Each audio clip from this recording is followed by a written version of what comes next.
And the manager just says, "What's going on here?" And this woman said, "She won't let us sit down. We want to go and sit down." And I said, "But Mr. Batten," that was his name, Batten. I said, "It's Hitchcock."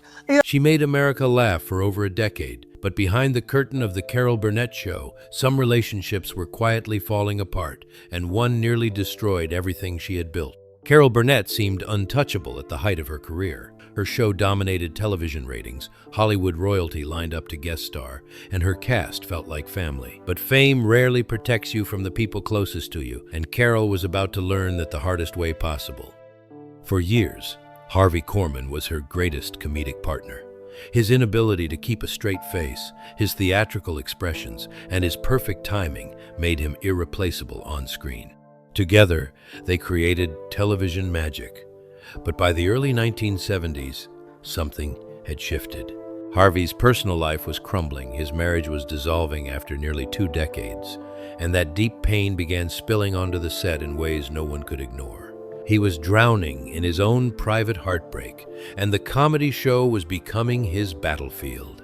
What started as occasional moodiness escalated into a pattern of explosive outbursts. Harvey snapped at guest stars during rehearsals, mocked fellow cast members, and erupted at the crew over minor issues. The warm, creative environment Carol had spent years protecting was becoming toxic. Crew members were quietly placing bets on how long things would last. She watched the family she built slowly pull apart, feeling completely helpless as the laughter began to fade from the studio. The breaking point came during a heated rehearsal when Carol approached Harvey's dressing room, hoping to diffuse the tension. Instead, he exploded, slamming the heavy door so hard that props rattled down the hallway. For Carol, that was the final straw. Despite 7 seasons of incredible partnership, and despite everything they had built together, she contacted his agent and removed him from the show. The decision completely shocked the industry. Harvey Korman was considered untouchable on that program. But Carol had made her position clear. No single person's behavior, regardless of their immense talent, would be allowed to poison the entire production. What happened next surprised everyone even more. Over the weekend, Carol reconsidered. She understood Harvey was suffering personally, and she didn't want the partnership to end permanently. She offered him one final chance, but only if he returned with a completely different attitude. On Monday morning, Harvey arrived whistling and literally skipping down the hallway in an exaggerated display of cheerfulness. The crew burst out laughing, and just like that, the heavy tension broke.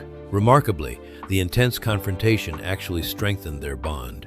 Harvey later admitted he deeply respected Carol after realizing she had the courage to stand up to him. When Harvey passed away in 2008, Carol delivered a moving tribute, acknowledging that their most painful clash had ultimately forged their deepest mutual respect. Carol Burnett's story is proof that real leadership sometimes means making the hardest calls, even when it costs you someone you love working with. If you found this story fascinating, like this video and subscribe to StarsLight News for more untold stories from Hollywood's golden era.